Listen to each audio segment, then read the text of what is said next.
इतनी बड़ी जन आबादी में, जनसंख्या में विचार करना चाहिए कि भाई अब परिवर्तन होना चाहिए। तो आप परिवर्तन की तो बात सोचते नहीं हो कि भाई ठीक है तो रास्ता हम चल चुके, ये तो हम जा चुके, इसमें तो रो रहे चिल्ला रहे, कोई रास्ता बदल दिया जाए। तो किसी से पूछा जाए कि भाई और कोई रास्ता है तो महात्मा बता देंगे। तो आप महात्मा से पूछते नहीं हो, उनको समझते हो ठगे, लकड़ी सुंगा देते, लड़के पकड़ ले जाते, मार डालते। बस इसी में घबरा गए और भाग गए, वहां तक नहीं गए। तुमने नहीं सुना था कि काफला इधर 87 में जा रहा, इतना बड़ा काफला, जिन लोगों से सुना उन्होंने कभी देखा, कभी कुछ, तो दौड़ करके आपको जाना चाहिए था कि चलो अच्छी चीज ले आए कुछ ना कुछ जा करके और उसको अच्छी तरह से समझ लें। तो कुछ नहीं है, बस लकड़ी सुंगाने वाला आ गया, लड़की ले जाएगा, लड़का बुढ़े को ले जाएगा, जवान को ले जाएगा। बस इसी में संगा में फंस गए। जो तुमको बताया था वो तो तुमने काम किया नहीं। ये नाना प्रकार की संगाएं सब तुम्हारे लिए दुखदाई, ये दारुण बन गई। तो मैं तो ये चाहता हूं मेरी बात को सुनो। अब तुमको इस तरह से सुख मिलने वाला नहीं है, ये हमारी बात को गांठ में बांधो। सुख का रास्ता दूसरा है, मेहनत करो। मैं कब कहता हूं कि खेती दुकान दफ्तर में न करो, मेहनत कीजिए ईमानदारी के साथ में, और शाम को बच्चों की सेवा। ये दो ही तो ड्यूटी है, और क्या है। कोई अतिथि आ गया हो तो कभी कभी तो कोई भूखा प्यासा आ जाए तो उसको एक गिलास पानी, एक टुकड़ा। अरे माताओं को कहा था कि जब तुम कभी खाना बनाना, रोटी बनाना, आटा जब गूंदना तो उसके पहले इतना सा आटा 1 तोला 1.5 तोला निकाल के हांडी में डाल देना। कोई भूखा, कोई प्यासा, कोई साधु, कोई दरवाजे पर आ जाए तो तुमको कुछ नहीं, मुसलमान है, हिंदू है, काला है, सांवला है, गोरा है, ब्राह्मण है, कौन है, कपड़े पहरे नहीं पहरे, उसको इतना आटा दे दूंगा। तुमको तो अपना काम करना, अरे तुमको सेवा करनी ये, लेकिन कुछ नहीं। बस जब कोई आया, हे माता जरा सा हम भूखे, हमको कुछ भिक्षा दे दे, उधर को मुँह कर लिया, वो उधर मुँह घुमा लिया, समझ गए, उधर चला जाए, उधर चला जाए। अरे ये तो तुमको कैसे पूरा पड़ेगा। महात्मा तो इसी से आते हैं कि तुम में कुछ दया रहेगी, कुछ तुम चिड़िया चुगाते रहोगे, थोड़ा थोड़ा आदत बनाए रहोगे स्वभाव, तो महात्मा आ जाएंगे, तो उनसे अमोलक चीज मिल जाएगी, तभी तो आत्म कल्याण होता। तो तुमने तो सब रास्ते बंद कर दिए, कैसे मिलेंगे। और संज्ञा नहीं रहेगी तो क्या रहेगा, संज्ञा निवारण का कौन आएगा आपके पास। तो इसलिए आप लोग एक काम करो, सब शाकाहारी हो जाओ। शुद्ध आहार, अनाज, सब्जी, फल, दूध, घी का। अशुद्ध आहार मत खाओ, कोई भी हो, पशु, पंछी, आदमी। अब देखो, कोई कहता है अब तो बच्चे का बलि लेंगे, कोई कहता हम उसका बलि लेंगे, कोई कहता हम औरत का बलि लेंगे, गाय और बकरे का बलि लेंगे। अरे भाई, देवता कहता है कि तुम आकर के चढ़ाओ।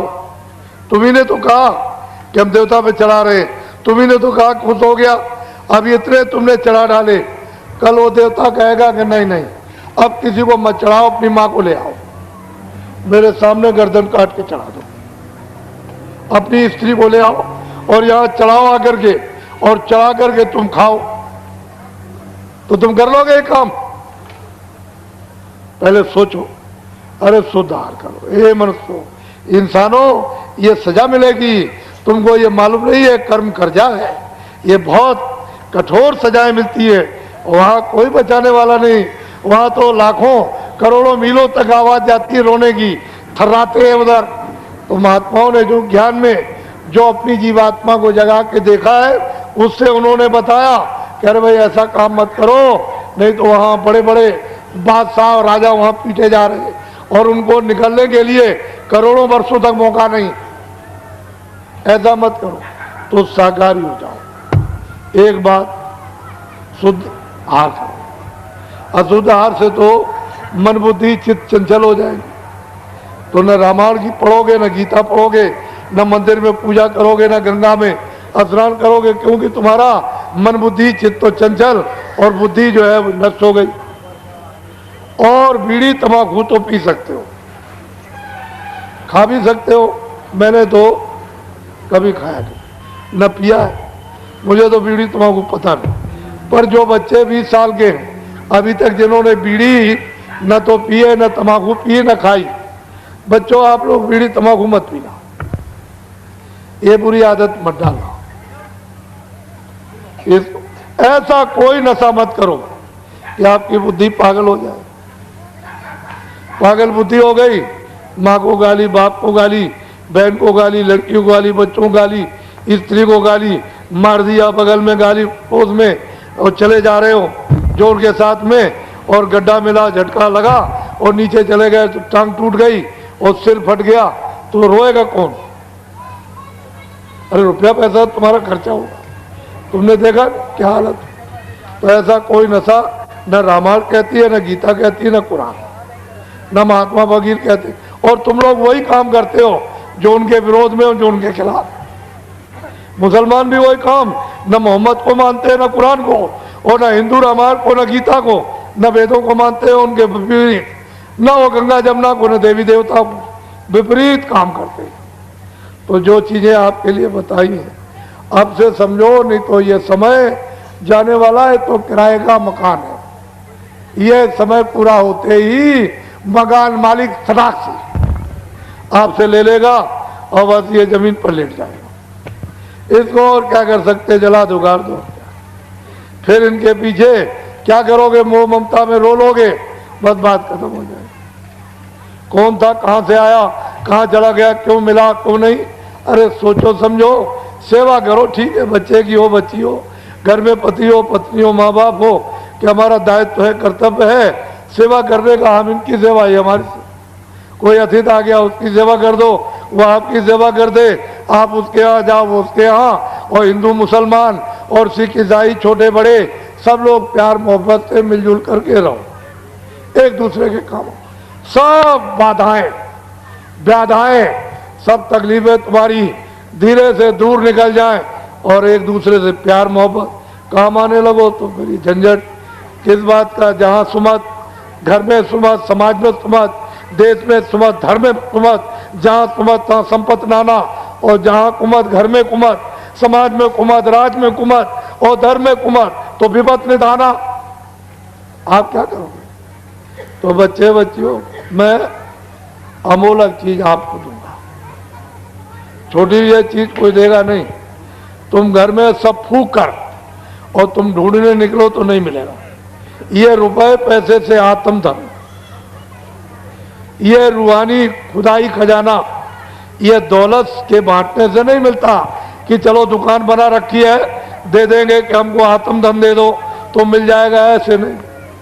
वो जब उसकी कृपा और दया मेहरबानी जब होती है उन महापुरुषों पर जो उसको प्राप्त करते हैं, वो फिर आदेश देते हैं कि इन मानव आत्माओं पर आत्मधन की वर्षा कर दे।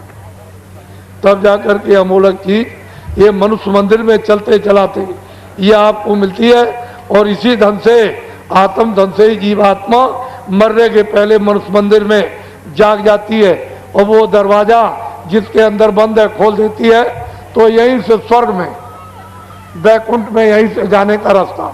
इसी मनुष्य शरीर से सीधे वैकुंठ जाओ, स्वर्ग में जाओ, वैकुंठ जाओ, ब्रह्मांड में जाओ, यहीं से आने और जाने का रास्ता अपने घर में। ये तो परदेश है। पुण्य छिड़े मृतलोक है, जब पुण्य छिड़ हो जाए तो स्वर्ग और मृत्यु, स्वर्ग और वैकुंठ से भी मृतलोक में आ जाते हैं। तो इससे ये पता है कि और आगे आपका घर है, ये भी घर आपका नहीं, ये भी घर आपका नहीं है। तो असल में बात ये है, ये जमीन शरीर के नीचे है और शरीर का आसमान ऊपर, और जीवात्माओं की जमीन ऊपर है और नीचे आसमान है, उल्टा है। तो तुम अपने घर से तुम यहाँ भेज दिए गए हो और यहाँ तुमको फंसा लिया इस मोह ममता में, इस जाल में, माया में। अब तुम बहुत मुद्दत और सदियां और जुग बीत गए, या फंस गए, रास्ता भूल गए। एक ही रास्ता आने का और एक ही वापस जाने का। अब मैं आपको अमोलक चीज दूंगा, उसको लीजिए आप। यहाँ हमारे यहाँ आदमी चाहिए, इंसान चाहिए। तुम जो जात पात का रगड़ा झगड़ा अपने पास रखो। मनुष्य को पूरा अधिकार इस कलयुग में भगवान के भजन करने का दिया गया। कोई भी अमीर गरीब छोटा बड़ा निर्धन कोई भी ब्राह्मण क्षत्रिय वैश्य बंगी हरिजन कोई आदिवासी जिसको मनुष्य शरीर मिल गया उसको पूरा अधिकार यानी मनुष्य मंदिर में जीवात्मा को जगाकर भगवान के भजन करने का दे दिया। और कलयुग में इतना सुलभ इतना सहज और आसान है कि सतयुग त्रेता द्वापर कुछ नहीं।